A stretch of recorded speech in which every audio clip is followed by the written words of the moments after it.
Hello to everyone there in the Kochi church. My name is Archie Brown. I'm just making a video to share with the Kochi church what God has done in my life, how He changed me, and just a small portion of my testimony. Uh, my name is Archie, like I said, and I was raised in the United States in the state Missouri there. And 6 days before I was born, my father, he was murdered by police. He was a violent man himself, and so his actions and everything just kind of caught up to him. And so I was born without a biological father. When I was 2 years old, my stepfather began to raise me all the way up until I was 15. My stepfather, he had an addiction.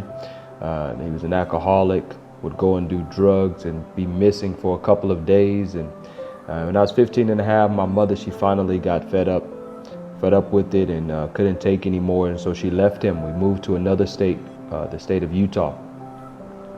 And once we moved to Utah, now no longer did I have a father figure. I didn't have anyone to tell me I couldn't do things. My mother wasn't forcing me to keep the rules of the house and different things. And so I began to smoke, I began to rebel, I began to drink. And at 15 and a half years old, I had fully began to try to live my life like I was an adult.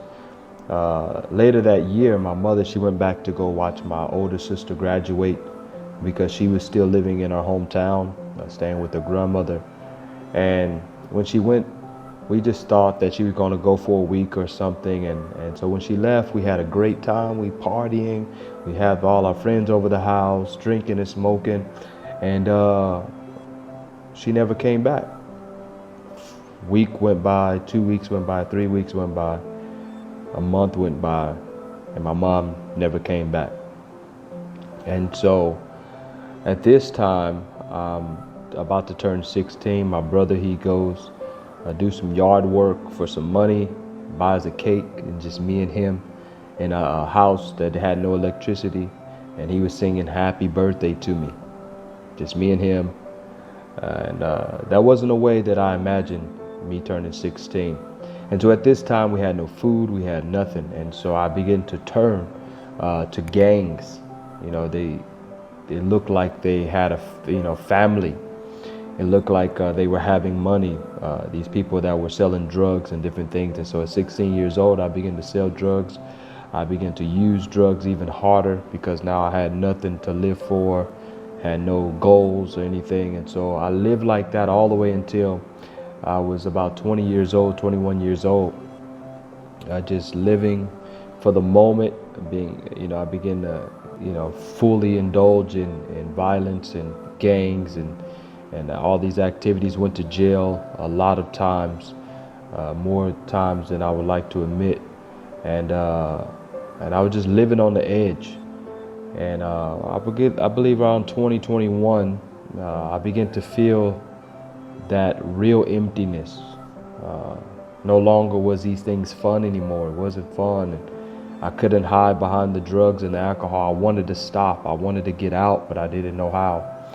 And so when I was about 22 years old, I said, you know what, maybe if I go back to school, then I would feel like a better person. I learned how to be a man because I didn't know how to be a man. I went back to get my diploma. That didn't help, so I said, you know what, I'm gonna go to college. So I enrolled in college, and that didn't help. That didn't really help me change or help me feel better. And so I said, you know what, I'm gonna start coaching football. The same time, I would leave from school, then I would go and coach football. Then I said, I need to be more busy.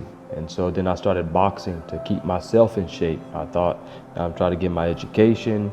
I'm helping the community by training kids in football, and I'm putting myself, getting in shape and fixing my body, and these things still didn't help.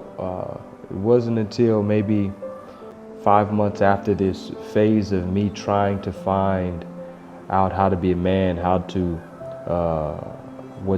what's my purpose in life, somebody came and shared the gospel with me.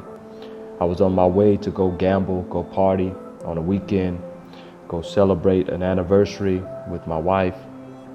And a guy came up, gave me an invitation to revival. I said, hey, I'm about to go to Nevada, a place similar to like Las Vegas. I said, I'm about to go gamble, I'm gonna drink and party. I said, when I come back, you call me. And he called me when I came back from that weekend trip. And he said, come to church. And I went, I visited the church. I got saved that day. The next day I brought my wife. She was a Muslim. She gave her life to Jesus Christ, and we have not stopped ever since. Ever since I gave my life to Jesus Christ, it wasn't soon after that the addictions went away. I mean, maybe 1 week, 2 weeks, the addictions went away. No longer smoking, no longer needing cigarettes and nicotine, no longer needing alcohol. I still had a refrigerator full of alcohol. No need to sell drugs anymore. I wanted to be right with God, and God filled that emptiness in me. I didn't need to do these things anymore. I stopped hanging out with my old friends because they weren't good for me. And I started learning how to be a man, how to be a husband, how to be a father. I never knew how to do that. I never saw it done properly in my life, and I could see people's life that was changed already by Jesus, and I would say, I want to be like that guy. I want a family like him, and I want to be like my pastor. I want to preach the gospel. And it's only been 7.5 short years since God changed my life. God took things away. There's some things he couldn't take away. He can't take away the tattoos, the scars from my body, from my life in sin. But he has took away my pain. He's took away my sin. And he taught me how to be a man. And not only that, but now I'm a preacher of the gospel.